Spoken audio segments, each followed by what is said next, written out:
Hey guys, how's it going? Finally, we got the Chessnut Air in the house.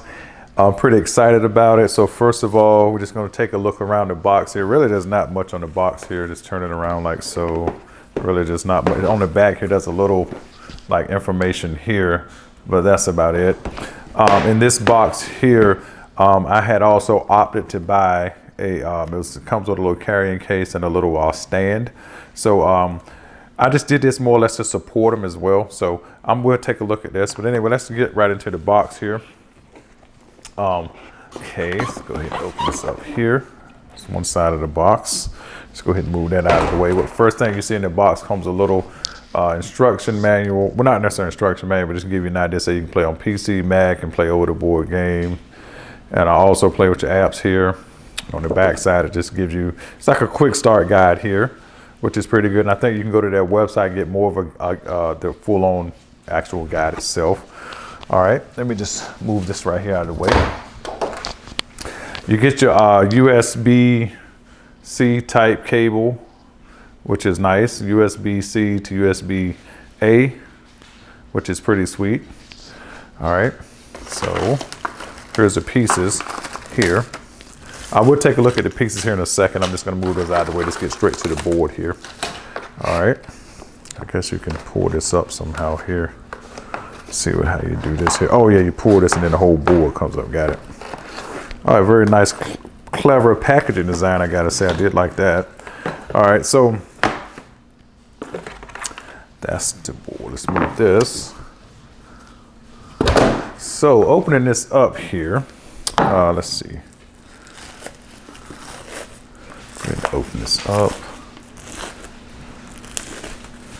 Okay, this is it got a nice little heft to it. I gotta say, it feels nice. That definitely it feels like a nice bit of wood. This right, the board feels nice and smooth. Like you can easily slide pieces across. It's almost like it's got some sort of like a veneer type feel to it, but though it's wood. Okay, let's take a look around the board here and see what we got here at the edges. This is what, let's see if I can get this into focus here. Let's see, can I get this right here in the focus here? I don't know if I can or not. Yeah, there we go. So this is what you see on the side right here for us connections and status and things like that, for example. Okay, here's the, what's on the back here, a little information here. All right, so I mean, it's a nice feeling wood product. I gotta say, it feels pretty premium so far, and I think I like at least the polish on the board, especially being a first gen product from a Kickstarter. And again, I think it was a small group of people, and they really seemed to be dedicated based on the messages I was getting from them. So let's take a look at the pieces really quick. Let's see if I can get this into focus here. That's a pawn here. Okay. Okay, here's a knight. Like the little knight, the little details on the knight here. Here's the king here. Get that into focus there. Okay. Here's a rook and queen. And let's take a look at a bishop really quick. All right, there we go. Bishop real quick. All right. So let's go ahead and set the board up and see what everything looks like here. I gotta say, these pieces glide nicely across this. So, and I think this board has what you call a blitz mode. And what that means is that the board scans, I think, every millisecond. So basically it scans about 10 times a second to see have you moved a piece. So I mean, it's probably humanly impossible to move a piece faster than that. So basically you can play, or actually blitz and bullet mode. So basically you can play over the board games with your friend. And in fact, you can some kind of way turn this on and play a game and it stores it into the memory. So that way you and your friend could just cut it on, play several games, and then at the end, go back and pull that PGN from the board and just take a look at the games. So you can do that without even connecting it to the app to play the games within itself. So I thought that was a really nice touch. All right, so the white pieces, let's just take a quick look at these. It's a little rook here, has like this yellow tint here. Now the pieces feel like, I think the white pieces feel more like, they feel more like plastic, but the black ones feel like like they could be wood. Let me take a look here. Maybe they are plastic too. I can't really tell. But again, like I said, this is a first generation product. You know, I don't expect it to be 100% perfect. So something like this right here, having pieces that you know, again, I don't really think the colors are downside, but some people may or may not. But be it as it's may, it has these different color pieces. And one thing this board has, it has piece recognition, meaning that it recognizes this as a knight and so on, recognizes this as a queen. It's just not auto sensory, meaning that you start in the starting position and it can keep up with where the piece is at, and you can just move from one square to the next without having to press the square. So it's not only is it auto sensory, but it has actual piece recognition. It came in at a price point of around $100 US, and I think this thing here was about, I think, $15 or $20. I think total I might have paid $120, $130 for this with tax and all included. So far, I mean, just how it looks. Let's take a quick measurement here.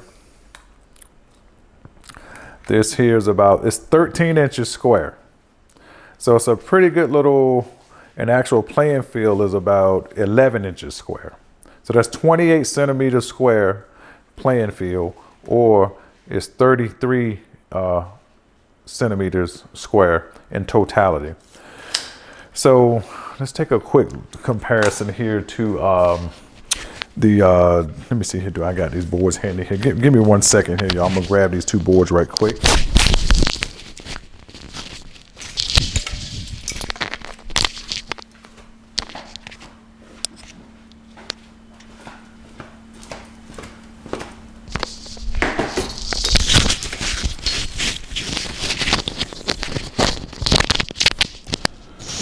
What I want to do is just a really quick size comparison to the Pegasus and to the E1, just so people can have a good feel of what size board this is. So let's grab this board here. Hold up, first of all, let me grab this with two hands, pick it up. I want to just leave the pieces on it. Set this right here down, and we're going to set this on top of the Pegasus. And it's smaller than, it fits on top of the Pegasus. I mean, it's a little bit smaller.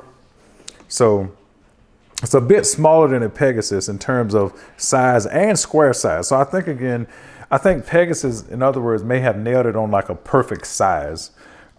This size right here is not too small, but I think this is a good happy medium, this size here. But however, this is still a nice desktop companion. That's why I think one of the appeals like this board right here would have, and the E1. So if you look at the E1 compared to this, since I have the pieces on it, the E1's a bit smaller, completely covers it up. So what I'm gonna do is I'm gonna just take these pieces off real quick so you can really see what I see, because again, it's probably hard to see if I don't show you how much smaller the E1. It's not too much smaller, but it's just a bit smaller. And the square size, but the square size here and the piece size is a bit bigger than on the E1. So I guess in the next video, when I do a gameplay video, let's see here, I'll grab some pieces and show you some different sizes of pieces. So there you have it right there. DDT Pegasus is slightly bigger than the Chessnut Air, and the Chessnut Air is slightly bigger than the Millennium E1. All right, so let's move these out of the way really quick. So I'm gonna just set this right here, right on top here. So with that said, that's just gonna be the end of the video here. And let me take a look at this here before I end this video. And then when I come back, I'm going to do some gameplay. I'm going to, check out a few other things. So here are the piece bags that come with some nice felt piece bags, as you can see here. Get a little close up here. Chestnut. And let's see what else we got here in this box. Oh, this is nice. This is the actual phone holder or your tablet holder. This is really nice. This is made out of metal and it's not like flimsy plastic or anything. It really feels super sturdy and tight. Like you can actually put a tablet on this thing and you wouldn't feel like it would fall over, because you can kind of adjust this to whatever angle you want. You also can adjust this bottom part. It's really tight right now, I guess, because I haven't used it yet. But yeah, so you know, it has a soft touch back right here. These little gray strips in here to kind of protect your device, and also has soft touch here, so it won't really like scratch your desk or anything. But this is made out of a aluminum metal here. Let me get it close to the microphone. I hope you can hear that. But yeah, so that's it. That's what I got. And again, I'll be back later with a gameplay video, and we'll explore the menu a little bit. I hope you guys are excited as I am. I got something else coming soon, hopefully the next day or so, or maybe 2 or 3 days, but we'll see. And we'll have a new board to show as well, another new board, but I'm not going to tell you which one it is just yet. So anyway, you guys take care, and I'll see you in the next video. Bye.